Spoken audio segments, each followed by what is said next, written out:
ايه فتحية؟ الساعة لسه 6. ها؟ الساعة 6 الصبح، مفيش دلوقتي أكل. انت مش لسه واقعة من على الترابيزة دي يا بنت؟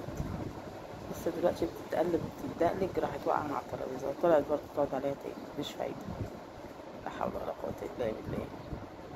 مش عارفة أقول ايه بس وأعيد ايه. الجو حر نار. الكهربا كانت قاطعة ولسه جاية زي ما انتوا شايفين بقى كده.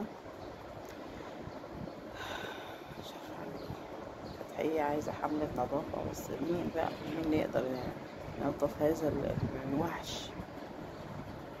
الحمد لله بنتي حملت بسيوني و... وانا حملت مديحة وصندوق، لكن دي مش محدش يقدر يحميها دي. بصوا حبيب قلبي نايم فين، بصوا حول الله يا رب. مهجور هو ده، المفروض كنت سميته مهجور. مهاجرة طول الوقت، يا دوبك اقعد جنبها اتغداها شوية تروح قايمة على طول. لكن صندوق مديحة لا حول ولا قوة إلا بالله العلي العظيم. أنا هقفل النور يا فتحية عشان أنام. ها يلا روحي انت كمان انعاسي.